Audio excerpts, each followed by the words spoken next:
CO संभल अनुज चौधरी के बयान को लेकर चल रही राजनीतिक तकरार के बीच शनिवार को मुख्यमंत्री योगी ने भी रंग से परहेज रखने वालों को होली के दिन के घर से बाहर न निकलने की सलाह दे डाली। मुख्यमंत्री ने महाकुंभ हादसे के मामले में देरी से जानकारी देने पर भी सफाई दी और कहा कि मौनी अमावस्या की रात की घटना दुर्भाग्यपूर्ण थी। कोई पैनिक ना हो, इसके लिए श्रद्धालुओं को सुरक्षित स्नान के बाद घटना की जानकारी मीडिया में दी गई। महाकुंभ को मृत्यु कुंभ कहने वालों को देश और दुनिया की जनता ने मृत्युजय महाकुंभ कहकर जवाब दे डाला। एक निजी चैनल के कार्यक्रम में सीएम ने कहा कि होली पर एक दूसरे की भावनाओं का सम्मान होना चाहिए। जुमे की नमाज साल भर होती है, लेकिन होली एक दिन आती है। 14 मार्च को होली है, 2 बजे तक होली, फिर जुमे की नमाज पढ़ने के लिए सभी राजी हैं। अगर किसी को जुमे की नमाज में जाना है तो फिर रंग से परहेज ना करें, और अगर किसी को रंग से परहेज है तो वो होली के दिन घर से बाहर ना निकले। उन्होंने कहा कि हम पीएम मोदी के नेतृत्व में विरासत को लेकर विकास कर रहे हैं।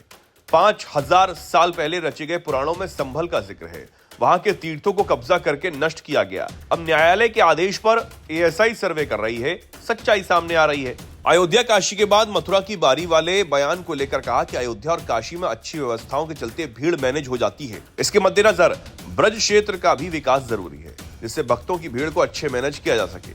अच्छे कॉरिडोर बनने की स्थान पर व्यवस्थाएं बनाई जा सके। योगी ने केंद्र के साथ मतभेद की अटकलों को भी खारिज कर दिया। कहा, हमारा सौभाग्य है कि पीएम मोदी के नेतृत्व में भारत दुनिया के सबसे बड़े आर्थिक शक्ति के रूप में उभर रहा है और बीजेपी दुनिया की सबसे बड़ी पार्टी बनकर उभरी है। हम लोग अपने मूल्यों के साथ पार्टी और सरकार को आगे लेकर बढ़ रहे हैं।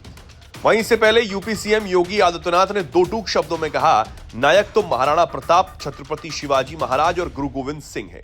इन राष्ट्र नायकों का हर हाल में सम्मान होना चाहिए। जो लोग इस राष्ट्र नायकों को सम्मान नहीं दे सकते वो किसी मानसिक विकृति के शिकार हैं और उन्हें व्यापक उपचार की आवश्यकता है। योगी बोले, अकबर या औरंगजेब कभी नायक नहीं हो सकते। उन्होंने कहा, राष्ट्र नायक की श्रेणी में भारत माता के वही सपूत हैं जिनका जीवन भारत माता के लिए समर्पित था, जिन्होंने स्वदेश और सर्वधर्म के लिए अपना जीवन समर्पित कर दिया। उन्होंने घास की रोटी खानी मंजूर की, लेकिन विधर्मियों के सामने झुकना मंजूर नहीं किया। उन राष्ट्र नायकों में महाराणा प्रताप का नाम आता है, छत्रपति शिवाजी महाराज और गुरु गोविंद सिंह का नाम आता है। यूपी सीएम ने कहा, राष्ट्र नायकों का सम्मान किए बिना वर्तमान पीढ़ी आगे नहीं बढ़ सकती। महाराणा प्रताप ने अपने जीवन काल खंड में ही मेवाड़ राजवंश से जुड़े हुए वे सभी क्षेत्र जिन्हें अकबर ने हड़पने की चेष्टा की थी, उन्हें वापस लेकर अकबर को भी घुटने टेकने के लिए मजबूर कर दिया था। जनपद गौतम बुद्ध नगर में विभिन्न विकास परियोजनाओं के लोकार्पण और शिलान्यास करते हुए योगी आदित्यनाथ ने महाराणा प्रताप की प्रतिमा का भी अनावरण किया।